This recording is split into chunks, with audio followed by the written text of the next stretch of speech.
किसानों के नाम पर राजनीति करने वाले किसानों की चिंता का दिखावा कर रहे हैं। अन्नदाता के आंदोलन की आड़ में कुछ लोग क्या अपना एजेंडा साध रहे हैं? किसानों को भड़काने की साजिश रचने वालों के खिलाफ कानूनी कार्रवाई क्यों नहीं भले होनी चाहिए? किसानों के टुकड़े आंदोलन को अल्ट्रा लेफ्ट की सोच ने हाईजैक कर लिया है। अल्ट्रा लेफ्ट है वो किसान आंदोलन में जाकर हावी हो रहा है। किसान हित पर हावी है क्या दल हित? अगर नक्सली इसमें घुसने की उनकी कोशिश की तो मानिए आज कि टुकड़े टुकड़े गैंग भी घुसने की कोशिश की, जेएनयू वाले, नक्सली, माओवादी सबने घुसने की कोशिश की। बात को मानिए संजय अग्रवाल जी, चुप क्यों हैं? किसानों के बीच टुकड़े टुकड़े गैंग वाले की एंट्री कैसे हो गई? उपवास पर है किसान, आखिर कब तक चलेगा ये घमासान? क्या ये आंदोलन हो सकता है? इंडियन मीडिया क्या बोलूं इसके बारे में।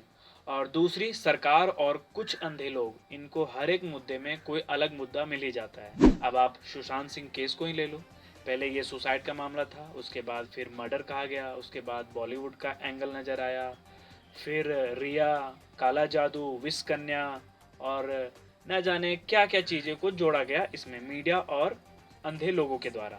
कोरोना को लेकर के पूरी दुनिया को पता है कि ये चीन से आया हुआ महामारी था, लेकिन उसमें भी ये तबलीगी जमात को घुसा दिए। CAA और NRC के टाइम जो लोग इसका विरोध कर रहे थे, उनको पहले ये अर्बन नक्सल, टुकड़े टुकड़े गैंग, पाकिस्तानी सपोर्टर, देशद्रोही, आतंकवादी नजर आए। और अब जब किसान फार्म्स बिल का विरोध कर रहे हैं तो पहले तो ये विपक्ष का साजिश बताया। विपक्ष यानी जो कांग्रेस है, उसके खुद की पार्टी नहीं संभल रही, अपने विधायक उसकी बात नहीं सुन रहे हैं, तो भाई देश के जनता उसकी बात कहाँ से सुनेंगे। तो पहले इसको बताया गया कि विपक्ष की कोई साजिश है, किसान इसलिए विरोध कर रहे हैं, और फिर उसमें टुकड़े टुकड़े गैंग, उसमें भी अर्बन नक्सल को जोड़ा गया, और लास्ट में जाकर के उसको खालिस्तानी सपोर्टर बता दिया गया किसानों को।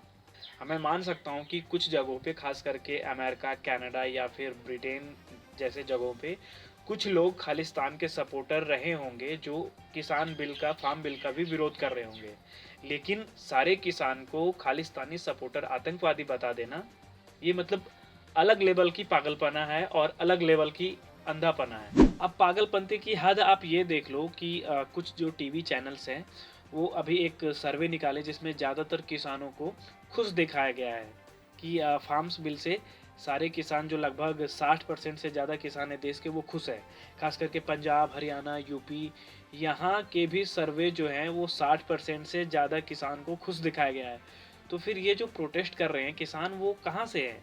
अब महाराष्ट्र से भी किसान प्रोटेस्ट के लिए आ रहे हैं, राजस्थान से भी आ रहे हैं, पंजाब, हरियाणा, यूपी से तो किसान प्रोटेस्ट कर ही रहे हैं। तो ये जो किसान है वो कहाँ से आ रहे हैं? तो ये रही तो मीडिया की हालत। और गवर्नमेंट ने अभी एक ऐड निकाला था जिसमें एक किसान को खुशहाल दिखाया था, जबकि वो किसान फार्म्स बिल के अगेंस्ट प्रोटेस्ट करता देखा गया अभी दिल्ली के बॉर्डर में। वो किसान बता रहा है कि उसका ये जो फ़ोटो है ये सोशल मीडिया से उठाया गया है, और ये फ़ोटो करीब 7-8 साल पहले लिया गया था उसके दोस्त के द्वारा। मेरे दोस्त ने एक व्हाट्सएप पे मैसेज किया, तो बाद में मैंने नहीं देखा, तो उसने मुझे कॉल की कि देखते ये कुछ भेजा है। तो मैंने जब देखा तो बीजेपी की पेज पे उन्होंने पोस्ट डाली हुई थी मेरी फ़ोटो लगा के कि हम किसानों के पक्ष में हैं, ये जो धरने पर बैठे हैं वो कुछ शरारती अंसर हैं। ये 6-7 साल पुरानी फ़ोटो है जी, मतलब मेरे दोस्त ने खींची कि उससे मैं तैयार होकर खड़ा हुआ था, तो उसने, मैं हंस रहा था तो उसने फ़ोटो खींच ली ऐसे। तो वो अच्छी फ़ोटो थी, मैंने अपने सोशल मीडिया हैंडल पे डाली हुई है, तो वहाँ से इन्होंने उठा ली। हाय नमस्कार, थोड़ा विराम और कुछ ज़रूरी काम और थोड़ा सा आराम के बाद मैं फिर से वापस आ चुका हूँ।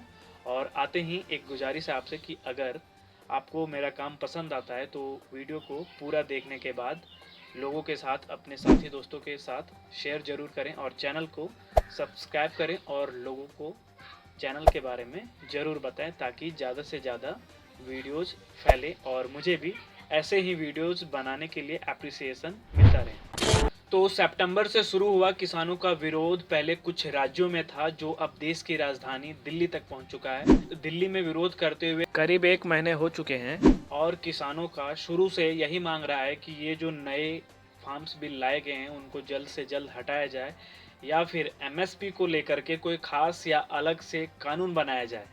अब किसानों की 2 मांगे और हैं, पहला है पराली का समस्या और दूसरा है सिंचाई का सॉल्यूशन कोई निकाला जाए। विरोध को बढ़ते देख करके सरकार ने कुछ मंत्री संतरी को वार्ता के लिए भेजा, लेकिन करीब 5-6 दौर की वार्ता के बाद कोई भी सॉल्यूशन नहीं निकल के आया। सरकार के जो मंत्री या फिर जो लोग भेजे गए सरकार के तरफ से, बस वो ये गिनाने में लगे हुए हैं कि आपको ज़मीन नहीं गंवाना पड़ेगा, आप अपने प्रोडक्ट को दूसरे जगह जा कर के बेच सकते हैं, आपको नुकसान नहीं होगा। पहले तो मुझे ये बात समझ नहीं आ रही है कि अगर जैसे कोई किसान बिहार या झारखंड में खेती बाड़ी करता है तो वो अपना प्रोडक्ट किसी दूसरे राज्य में एमपी या गुजरात या राजस्थान में जाकर के क्यों बेचेगा। किसान शहर जाने के लिए 100 बार सोचता है तो वो दूसरे राज्य में जाकर के क्यों बेचेगा। और वैसे भी मध्य प्रदेश के जो मुख्यमंत्री है वो कह चुके हैं कि हम बाहर से आने वाले किसानों को आने नहीं देंगे अपने राज्य में, ट्रकों को रुकवा देंगे। तो आपके लोग, आपकी पार्टी की ही सरकार के लोग दूसरे राज्यों को लोग के अपने राज्य में कृषि से जुड़े जो प्रोडक्ट हैं उनको बेचने से रोकेंगे, तो फिर ये क्या इसका मतलब रहा। और दूसरी बात ये है कि सरकार जो कानून या जो बिल लाई है, जिन लोगों के लिए लाई है, अगर उन्हें ही पसंद नहीं आ रहा है तो फिर वो कानून लाने की ज़रूरत ही क्यों है। आप ये कह रहे हो कि आपकी ज़मीन नहीं जाएगी, आपको आप अपने प्रोडक्ट को दूसरे जगह बेच पाएंगे। अरे भैया, मेरा ज़मीन है, मैं कुछ भी करूं, मुझे ये डर क्यों डराया जा रहा है कि आपकी ज़मीन नहीं जाएगी। मतलब ये कानून आएगा तो कुछ खतरा लग रहा है मुझे, तो आप मुझे समझा रहे हैं कि नहीं जाएगा। लेट्स सी आखिर क्या होता है। किसान अपनी मांगों को लेकर के लगातार 25-26 दिनों से अड़े हुए हैं। खास करके पंजाब, हरियाणा और पश्चिमी यूपी के जो किसान हैं वो किसी भी पॉलिटिकल पार्टी को न अपने प्रोग्राम में आने दे रहे हैं, और कोई बड़े सेलिब्रिटी तक जो आ रहे हैं उनको भी स्टेज तक वहाँ चढ़ने नहीं देते हैं वो। तो किसान बिल्कुल अस्वस्थ हैं अपने लड़ाई को लेकर के कि उन्हें किसी की मदद नहीं चाहिए, वो अपनी लड़ाई खुद लड़ेंगे। उनका ऐलान फिर से आया है कि वो पूरी दिल्ली को, जितने भी आने वाली सड़कें हैं दिल्ली को, उनको पूरी तरह से ब्लॉक करेंगे। अगर आप फार्म्स बिल के बारे में और कुछ जानना चाहते हैं तो ये वीडियो जो दिख रहा है आपको, उस पर क्लिक करें। उसमें पूरी डिटेल से बताया गया कि फार्म्स बिल से क्या नुकसान होने वाले हैं और किसानों की क्या चिंताएं रही हैं। इस वीडियो को देखने के लिए शुक्रिया। वीडियो को ज़्यादा से ज़्यादा शेयर कीजिए। Thank you.